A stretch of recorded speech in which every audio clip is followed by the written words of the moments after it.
Still one or two trickling in. So you're in London, Will, at the moment? Yeah.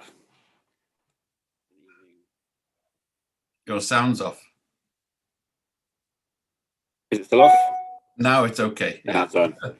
Yes, Damian. an An audio check with you, really. We're not very professional in these things, you know. We're only amateurs, really.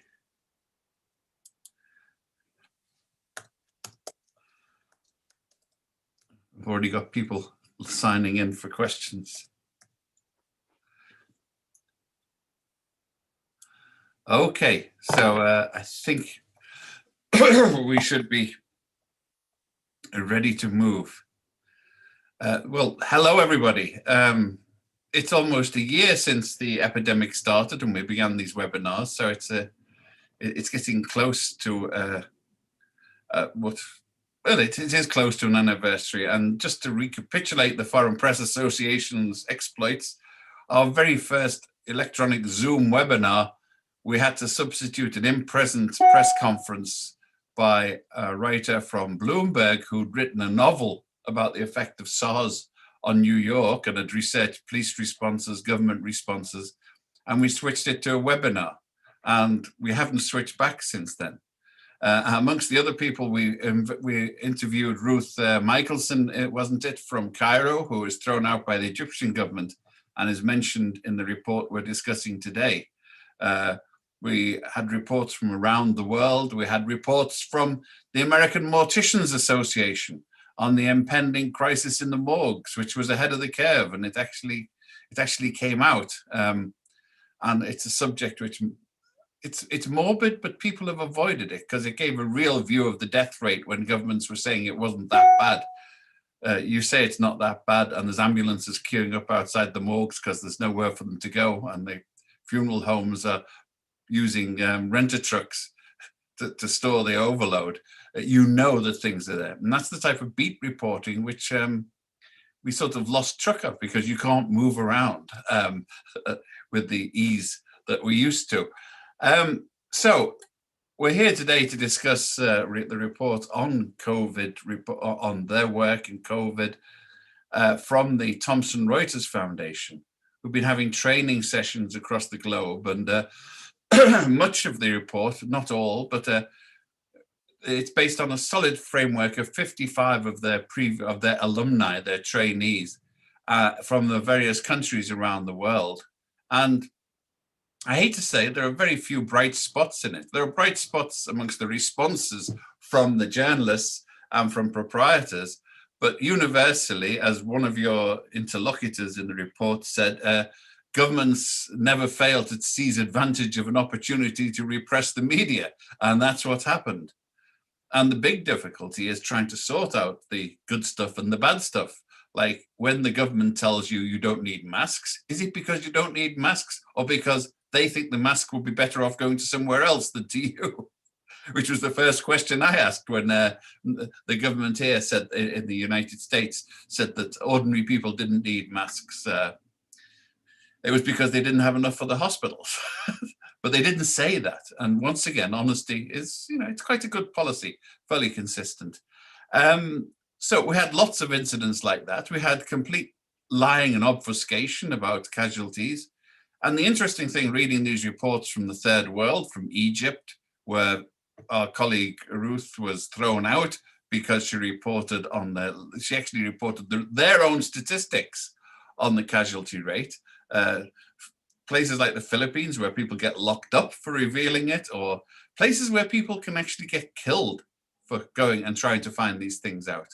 So this is an extra casualty. And I think one of the points that was a bit upsetting there was you said in the report at the time last November, 462 of our colleagues died from COVID. And a lot of this was because they were sent out without masks, without PPE by their proprietors and told, go get the story. And in their enthusiasm, they did, just like some of us go into war zones and poke our head above the parapet to see what's really going on. So these are the circumstances that come together in this report, and it does have some suggestions about the bright spots, about what people are doing to make sure there's a clear picture of what's happening. But I think we should start off. This is a Thomson Reuters report. Will Church is the director of Thomson Reuters that's been doing all of this work. And Thomson Reuters, as you know, is that rare thing. Well, lots of news organizations are not for profit, but that's mostly because they can't make a profit. in the case of say the Guardian or Reuters, it's an explicit policy. And Damian is the professor of journalism at Oregon who actually compiled this report and put it together, edited it, and a firm piece of work it is as well. Well laid out, good proofreading, all the rest of it. I read it. So where should we start?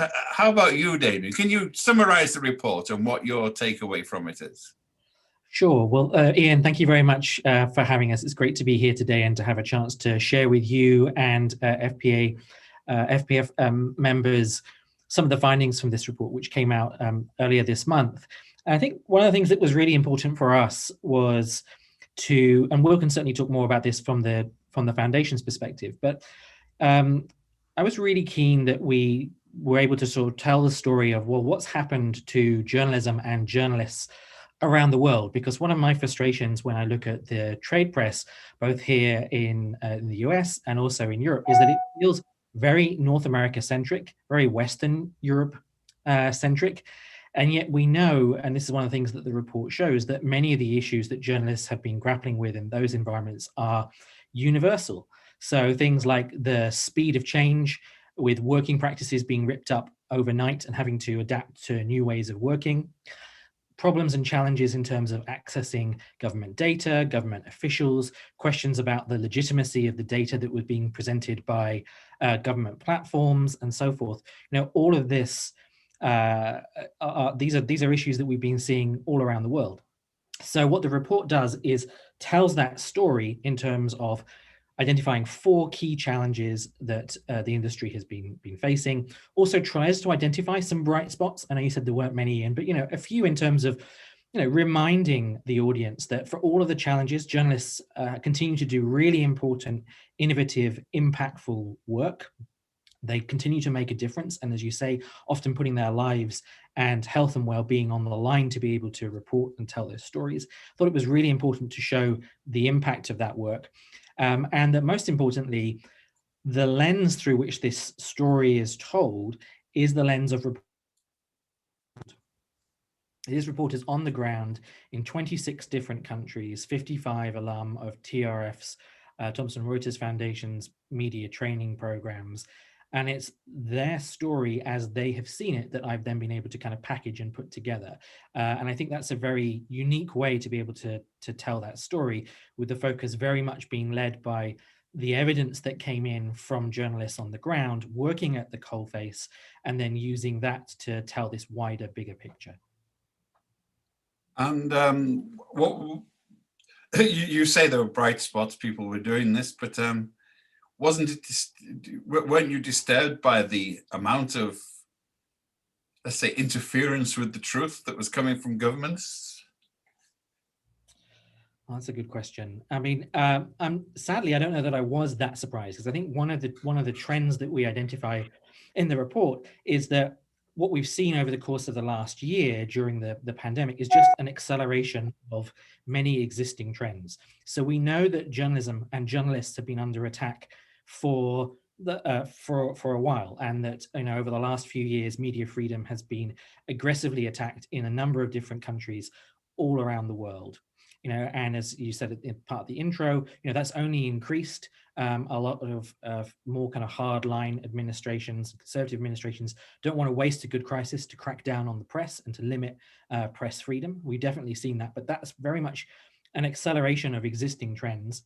And the same thing when we look at the financial landscape that journalism is operating under.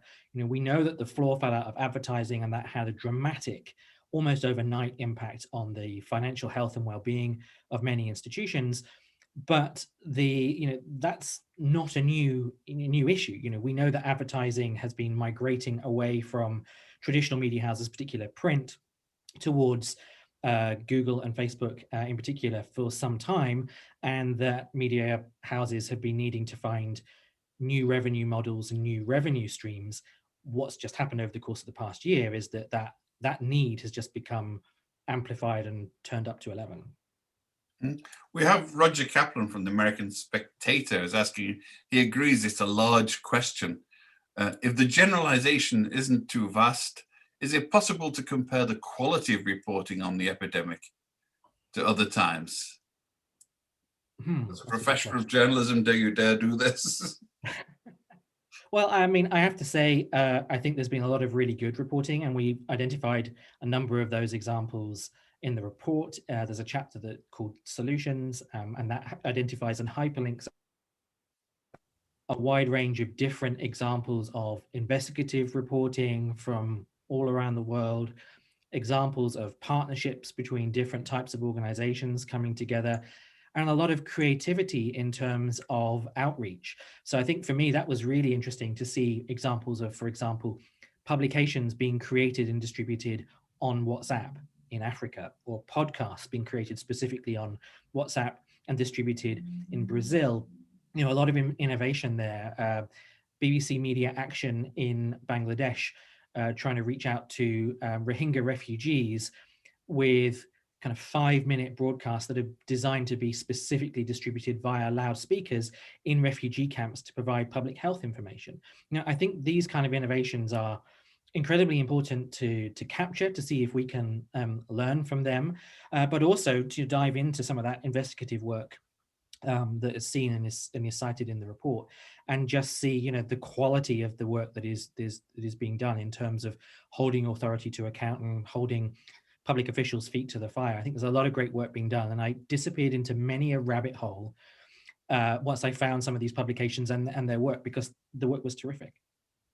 You mentioned Brazil there. In the report, I was interested, as if 5 different media organizations got together to try to compile real statistics in despair of the government making any sense of what the government was telling them. And how did that work? Well, that's a good question, and we've seen it in a number of different countries where there's been a lot of skepticism about government data and how reliable it is. And indeed, you know, a really important question around, well, what does the government data actually tell us? Because different governments are capturing different amounts of data, reporting on different indices, and so it's very difficult to find comparative data. And I just think the Brazil example is an interesting one in terms of journalists saying, you know, we don't have a lot of trust in this data.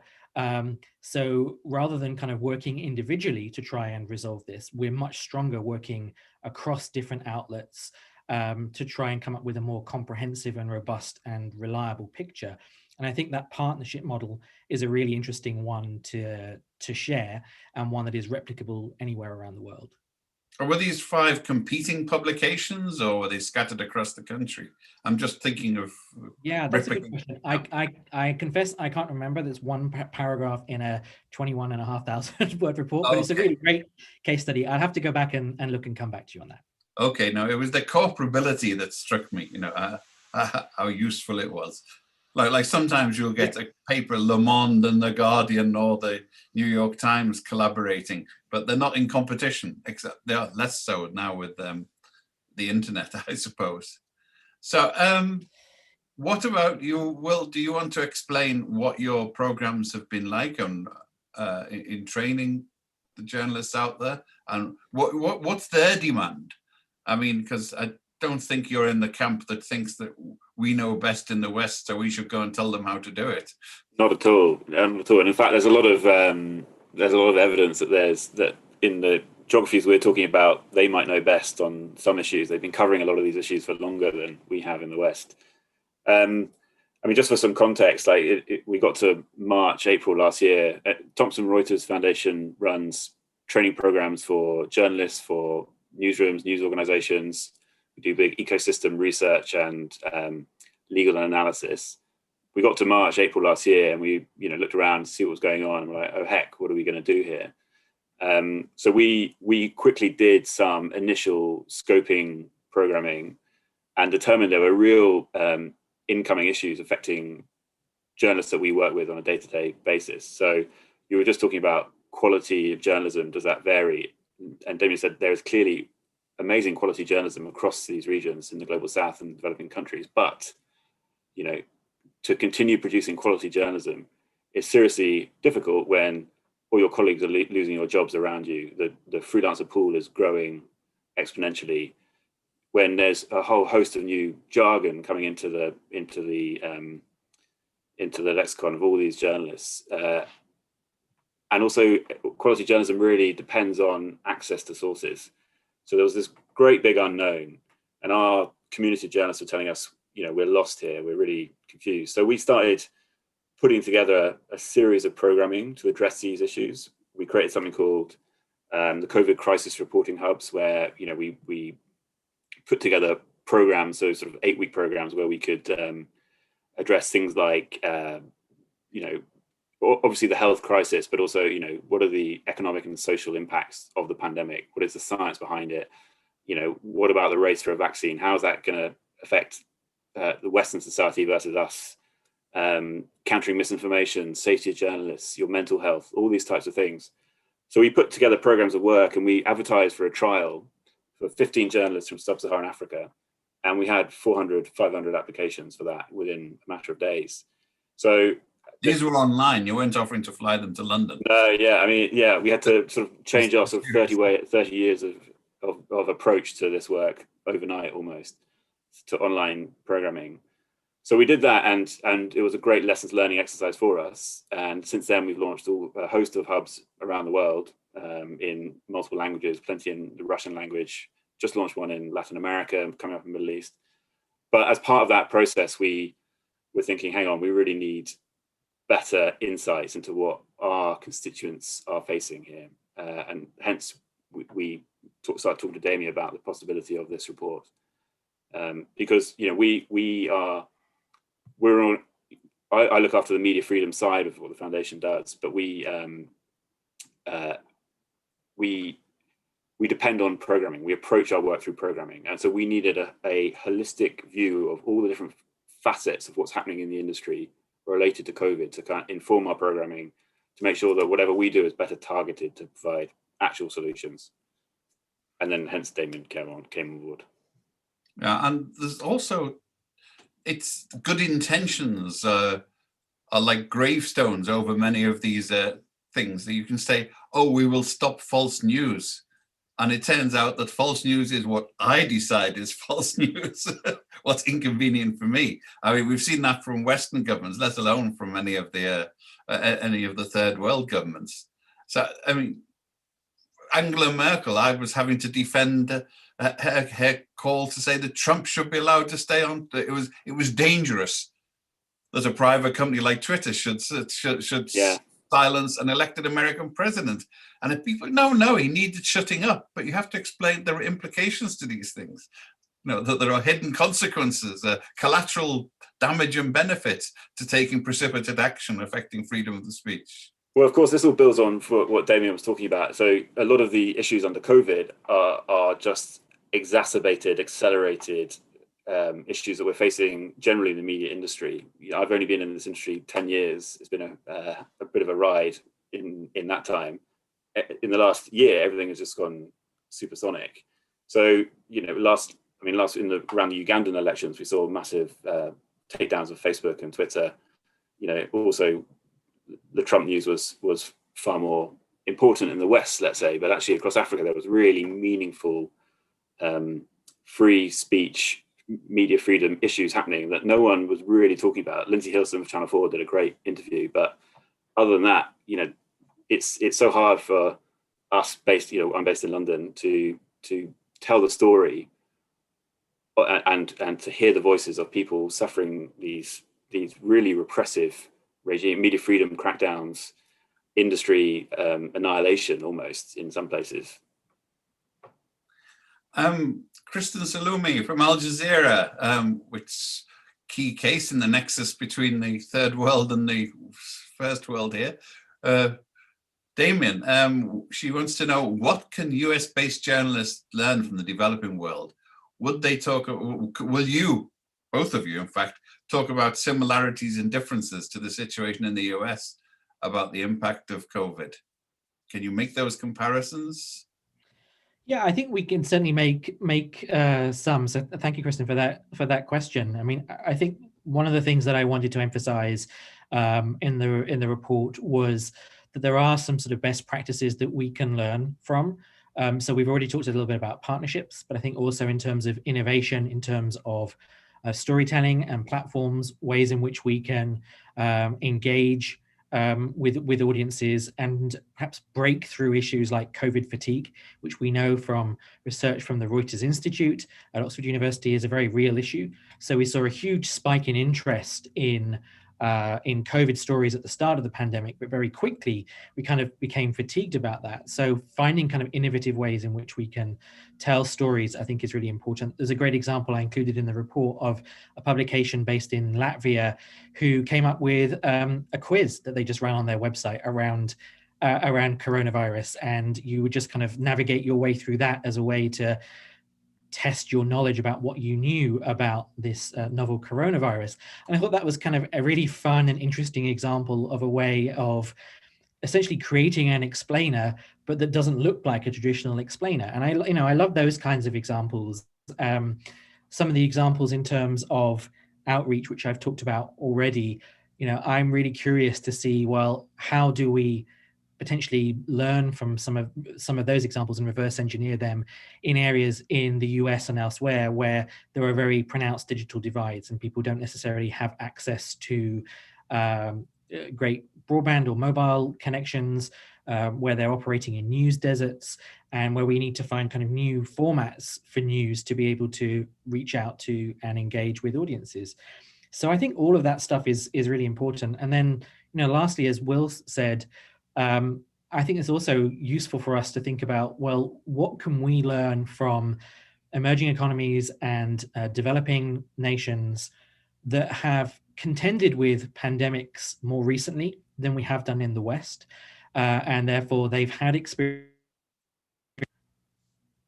of what that means for journalism, experience of what that means in terms of relationships with government officials, how to hold authority to account, and so forth. And I'd love to see the training model flipped on its head, and for us to be getting training from journalists in Malawi, Uganda, Kenya, and other places about how to report on a public health crisis, rather than potentially Western journalists parachuting in. I think there's a lot of potential there for us to learn from people who have experienced this type of thing several times. The coronavirus is not their first rodeo.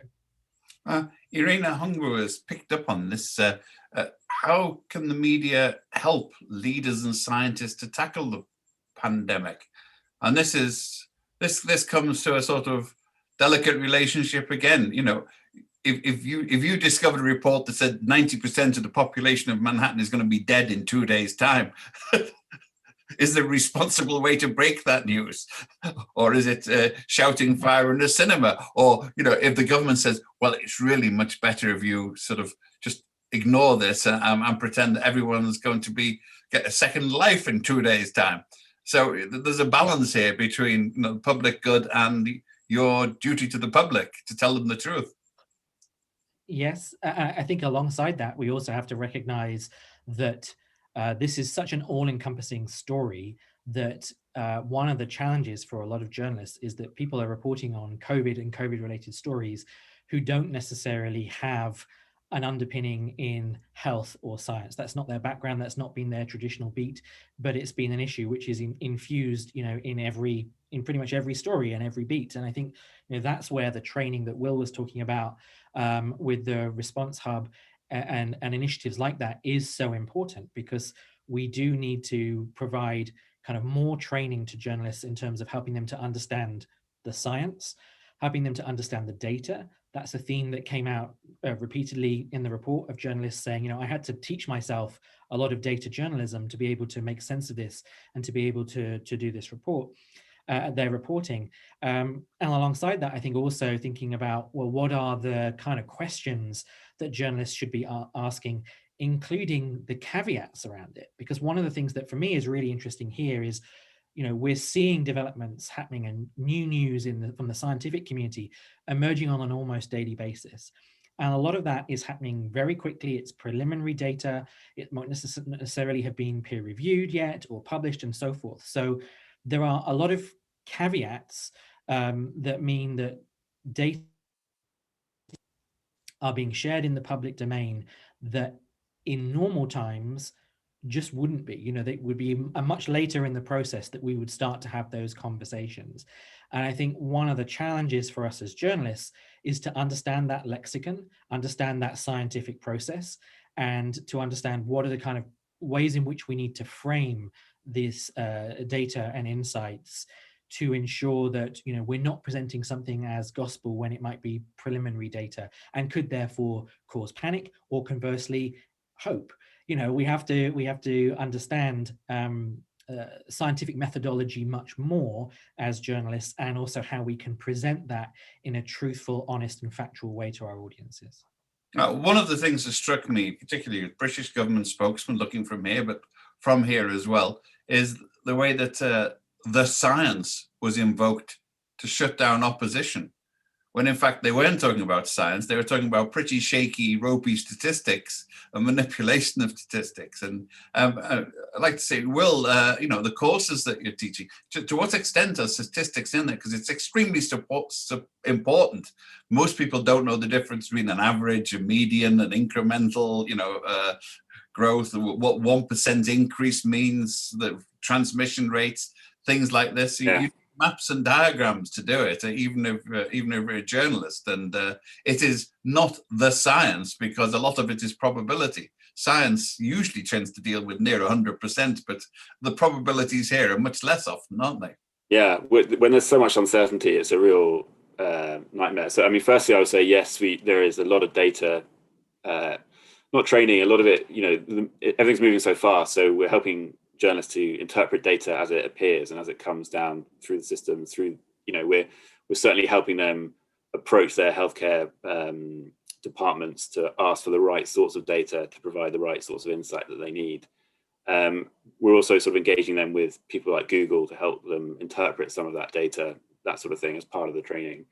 It is tricky, when we get the impression, certainly, that especially as borders are closing, that everything is now considered a national effort. So in the UK as well. So if you're questioning approach, or if you're just curious about numbers or what they're saying, any sort of questioning is considered or interpreted as being anti-government or anti-national. It's wartime reporting almost, isn't it?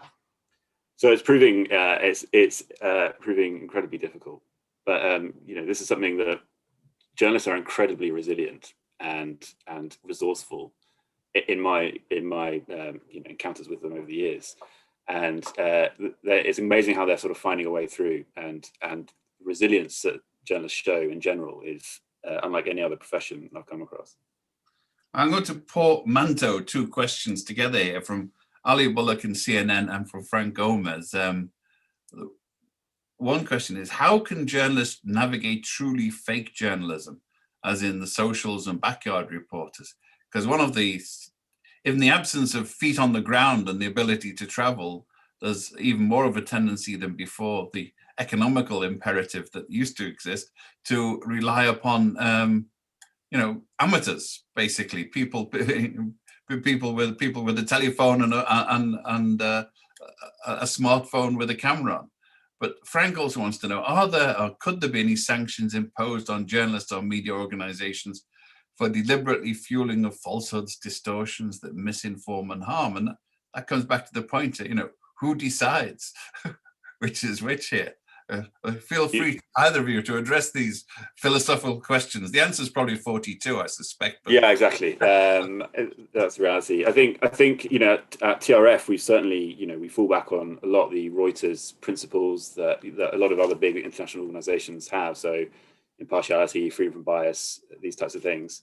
And it's almost boring when we're repeating that mantra to a lot of our, we work with 800 journalists a year. It's we know that. But in times like this, you've got to kind of re-emphasize that when you're in a war, you've got to sort of, you can't be accused of having any form of slip up, or you cannot, if you report something incorrectly, if your facts are wrong, if your interpretation is wrong, immediately you can be labeled as a purveyor of fake news or someone who peddles untruths. So first off, you've got to, as a result.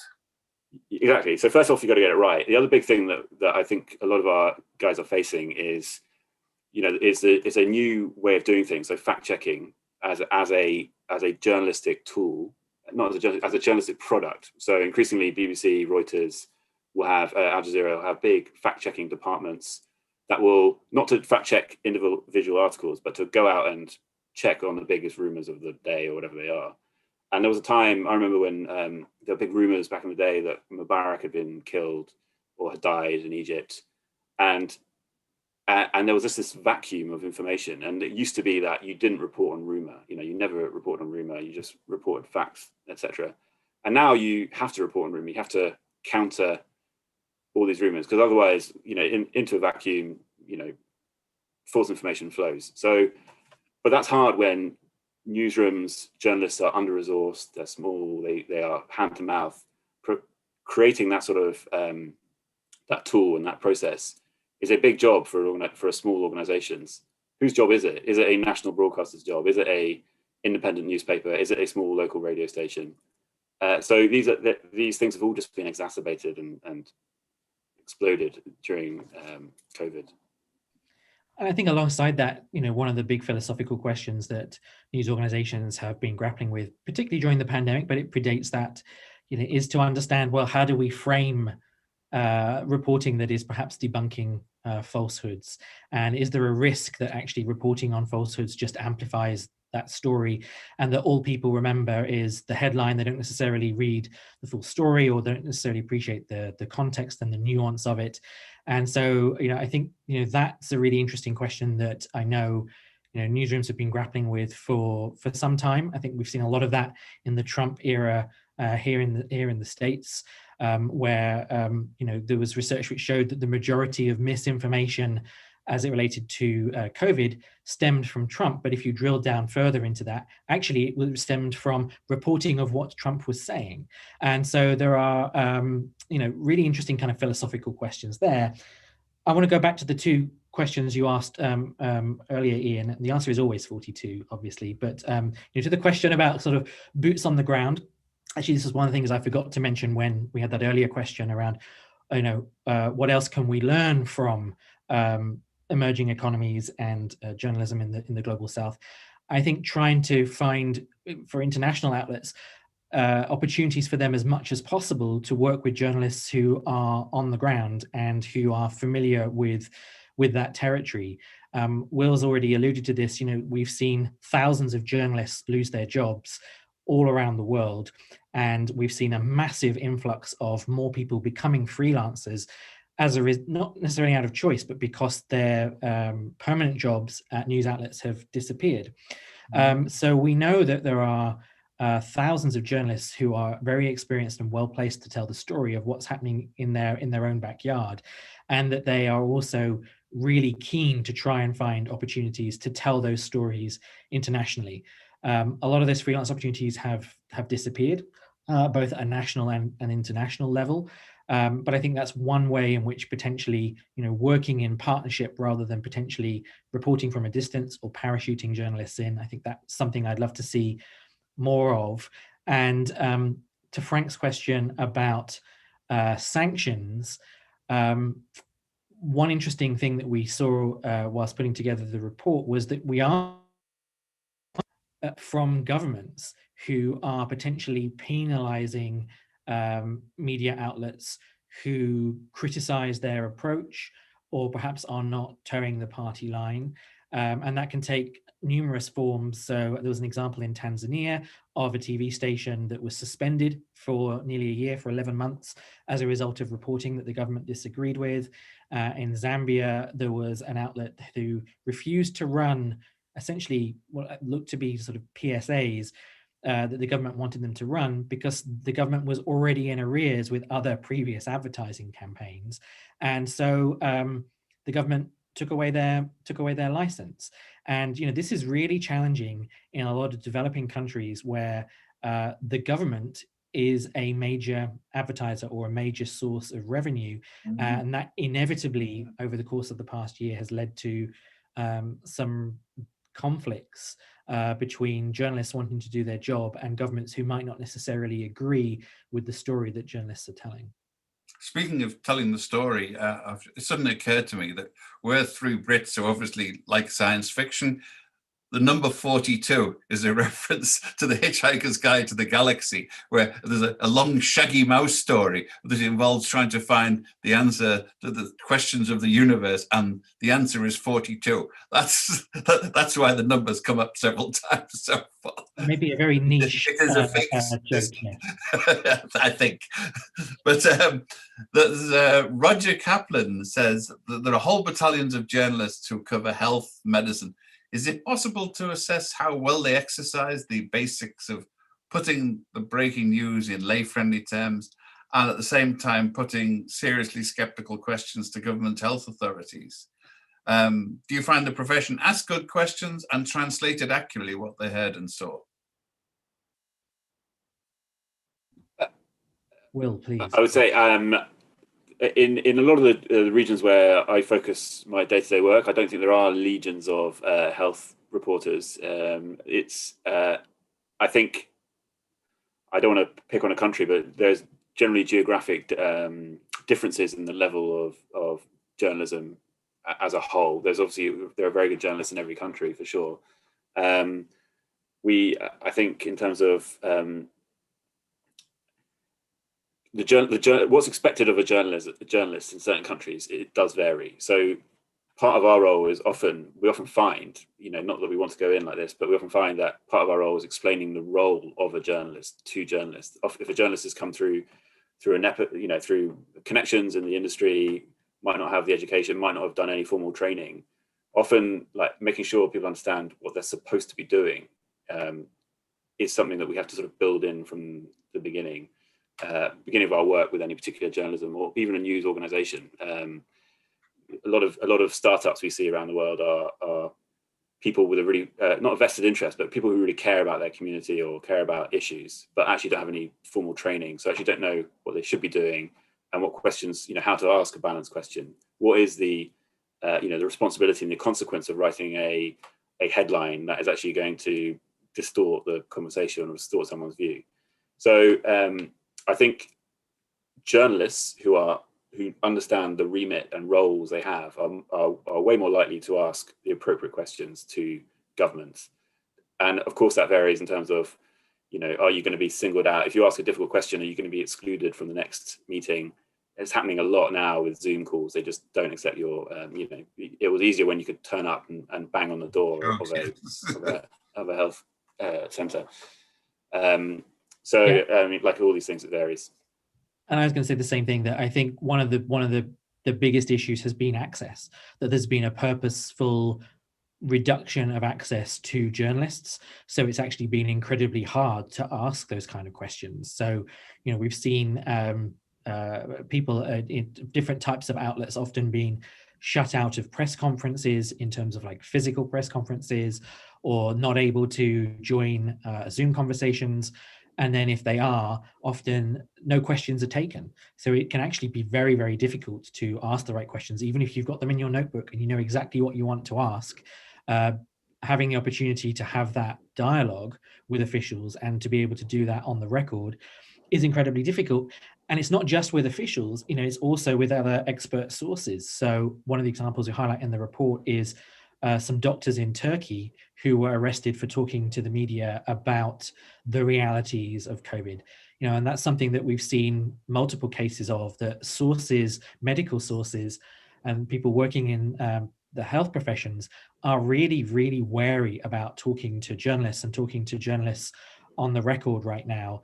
That's something we have to be very cognizant of. And there's a lot of concern, not just about being identified, but also around the way in which certain tools could be used nefariously. So a good example of that would be, track and trace apps that some countries have developed and encourage people to put on their phone. That essentially allows you to geolocate where people have been. So you could very quickly potentially identify journalist X and health professional Y were in the same place at the same time, that's their source. And yes. so, this becomes a very complex space where even if you are able to ask questions, protection of sources right now, I think, is a huge issue, and one we probably should be making more noise about.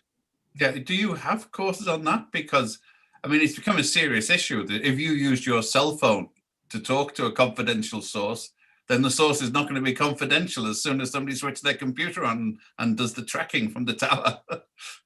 Yeah, I mean, legal dangers, safety of yourself and your sources is pretty integral work these days more than ever.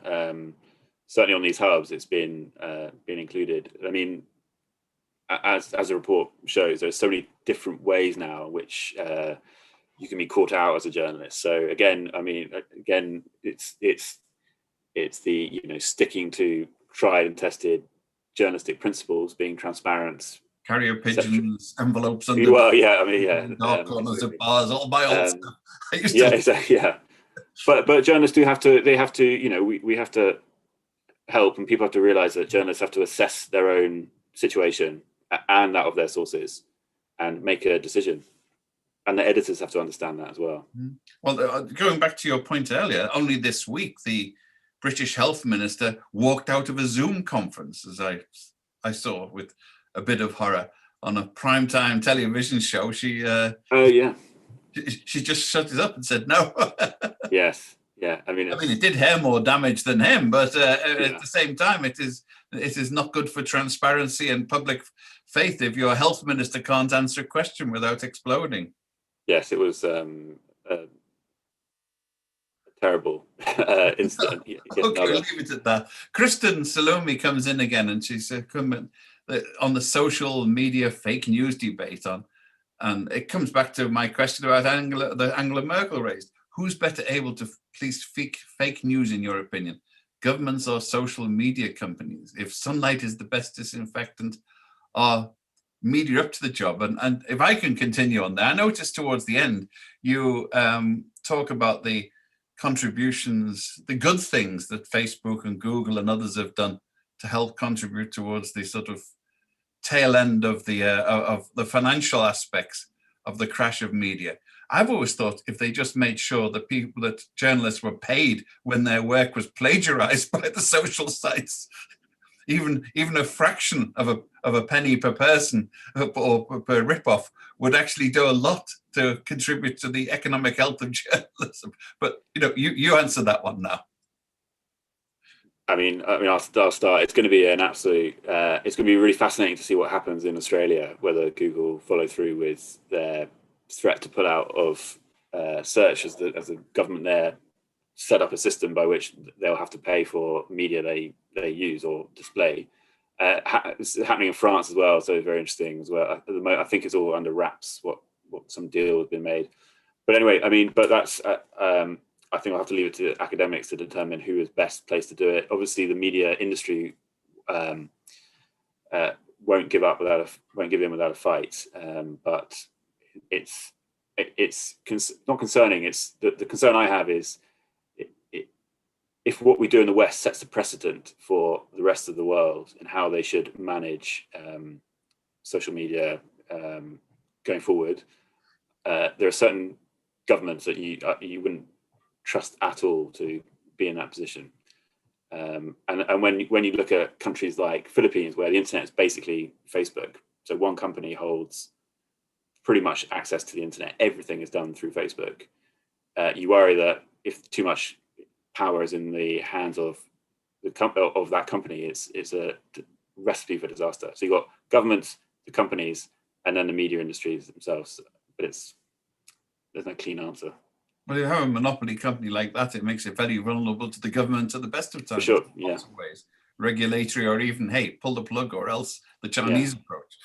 Right. Well, and you've seen that with the approach of some of those big Silicon Valleys to China, for example, where arguably some of their principles have gone out the window because there's a 1 billion person market that they are desperate to want to tap into.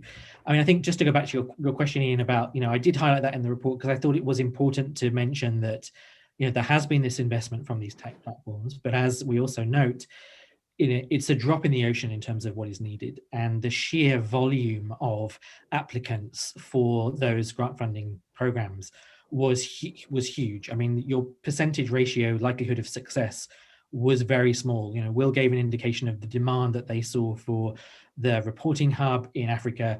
We've seen similar kinds of numbers and similar kind of success ratios for funding from the likes of Google or Facebook. I mean, I would say I think there are two interesting dimensions to that question that we haven't talked about. I mean, one is to this question of sunlight as a disinfectant. I think it's really important that we have to talk about the trust with which journalism and the news media is held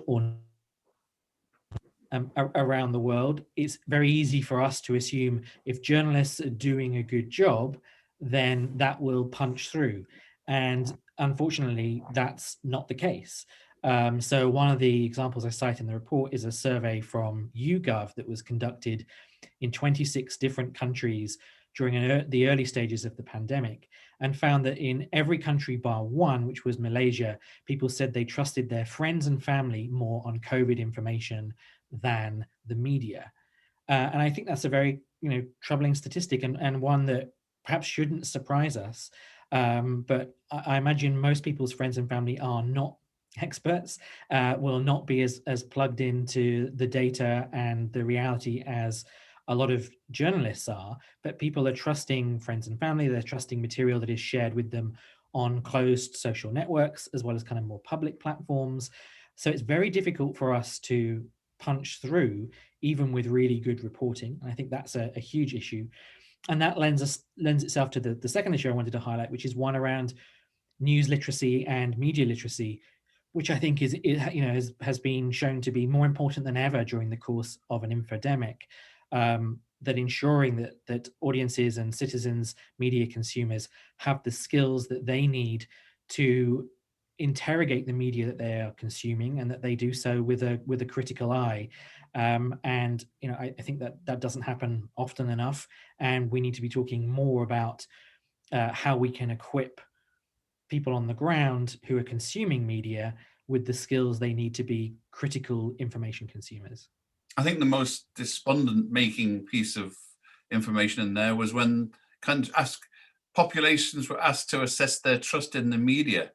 China, India, the Philippines, I believe it was, in Indonesia. I mean, these were countries with almost completely controlled media, and there was a high degree of trust, I suppose, because they didn't hear any other news.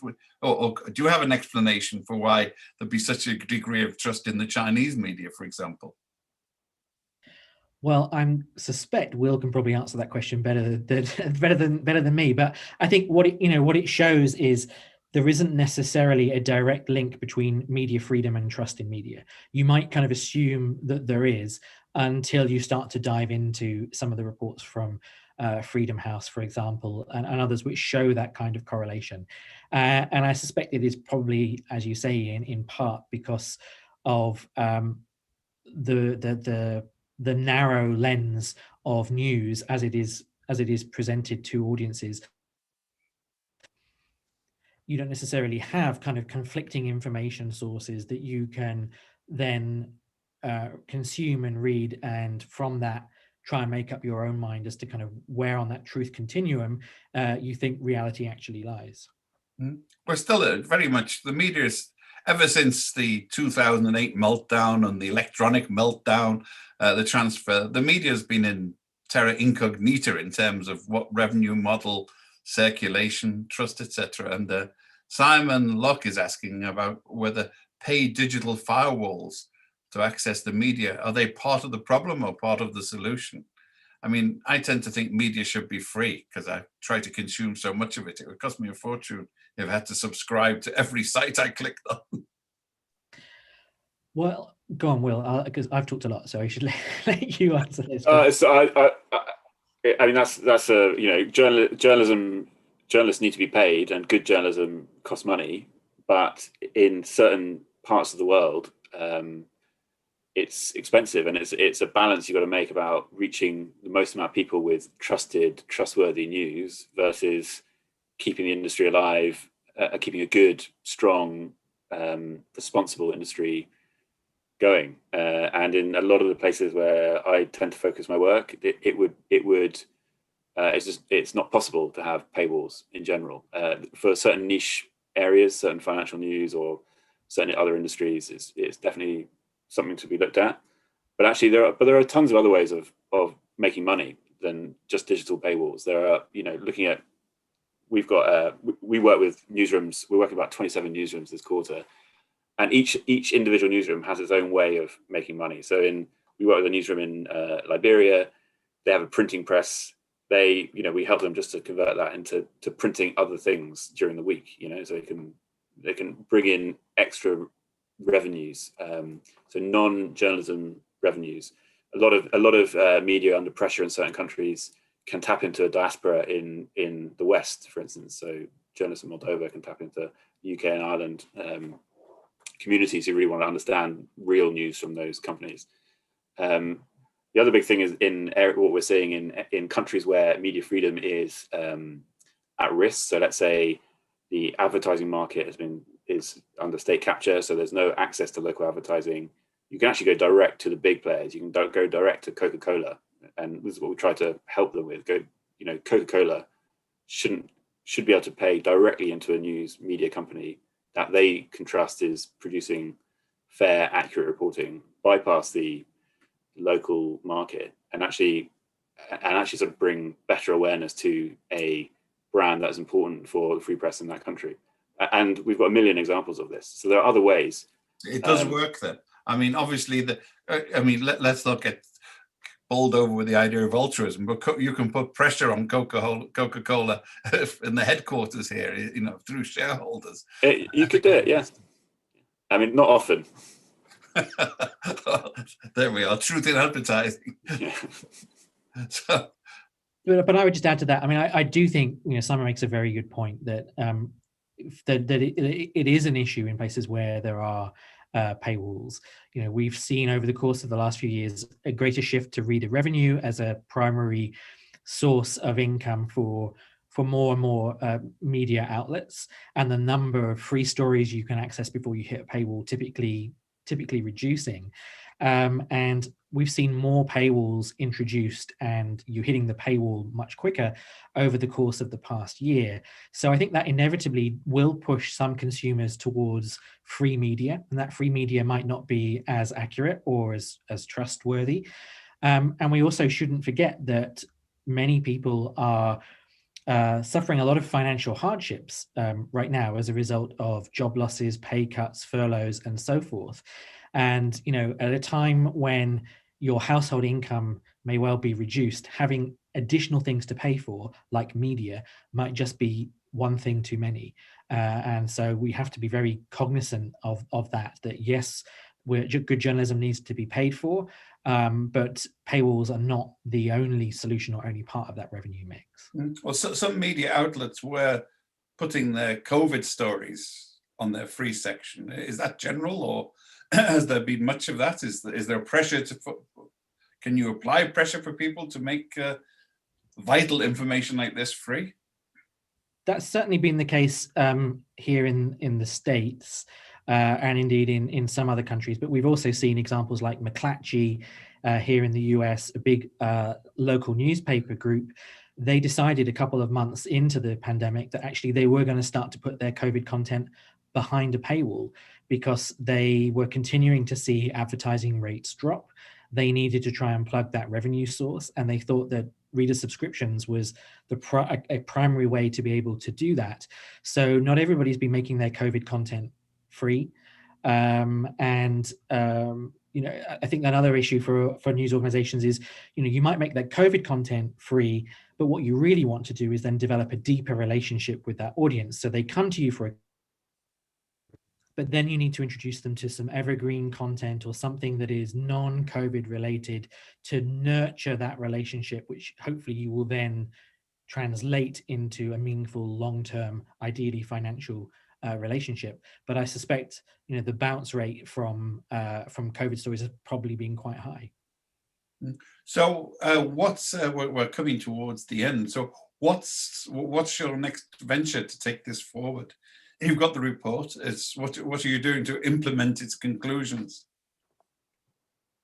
I mean, from Thomson Reuters Foundation, I would say it's vital for us to help us design our programming. So when we, it's when we're talking to big international donors or partners, we have something to lean on. We have to say, look, here's the evidence of all this going on. But also, what's important is that when we are tackling a problem or targeting a problem, we have to look at the holistic issues. You can't tackle poor standards of journalism or poor attention to detail and fact checking if actually that journalist is about to lose their job and their news organization is about to go down the can and they can't even go to get the quote that we keep telling them they need to get. So you've got to look at it as a whole. So I mean, it might be region by region or country by country or whatever it is, but for us, it's a critical tool for us to use. I mean, I also want to make sure that our community are reading it and absorbing it themselves. Our job is to empower journalists and news organizations to help themselves. I'm a big believer in the media industry has to kind of work together to get through this period and probably the next decade or two as well. But we're not there's no bubble anymore of massive revenues and leave us alone. So I want our community to make sure they are absorbing the issues in their that are affecting them, but also our peers and the international development sector. There's a massive rush to provide aid, relief in the pandemic. We want to make sure that the role that media plays in solving massive issues isn't forgotten, isn't lost in the sort of rush to provide instant aid and resources. I meant earlier, but we got diverted to cry out and point out that our colleagues at the Overseas Press Club and the Deadline Club in New York, with help from the Ford Foundation, have actually been issuing scholarships. So scholarships, grants to suffering freelance journalists. So I'm very pleased with that initiative. I'd be even more pleased if I got some of it, but that's another story. But it shows there is a sense of solidarity here, and people realize that the shift in the industry to freelancing is, semi-permanent, and our models don't really take account of it. I was just saying, in my 10 years, sorry to interrupt, I'd say in my 10 years in this industry, 11 years in this field, like the message is getting through. Like, people are realizing the role and responsibility of journalists. They know it's in peril and they know that it's needed. And so there are bright sparks. Yeah. They're not exactly guiding lights. But anyway, this is Ian Williams from the Foreign Press Association in New York. And, thank you very much to Damian and to Will for the extensive discussion. I think we covered a lot of issues here. It was almost 42. All human life was here. In 2 weeks' time, our next webinar has Robert Bellotti and Carrie Gilliam talking about the difficulties of reporting on major corporations with big lawyers. One of them, you remember, Robert Bellotti has a book on the trying to point out the perils of the non-stick perchlorothane and what happened when he reported on the company that was polluting water supplies. And Carrie Gilliam has been covering Roundup and the Monsanto Bayer for several years, and has had to face lawfare, even lawfare, that is, as in warfare, even before we got to the COVID epidemic. So all of these stories are continuing, and we will continue. Thank you very much for coming, and we look forward to seeing you all soon. Sign up on our YouTube. This will be available on YouTube. It's been live streamed on YouTube and Facebook. And sign up to hear more. And if you're relevant, do join as a member or an associate for the Foreign Press Association, because like everyone else, we're suffering a financial squeeze as well. So do join. Thank you very much, everybody. And once again, thank you very much, Damian and Will, for a lively, informative, and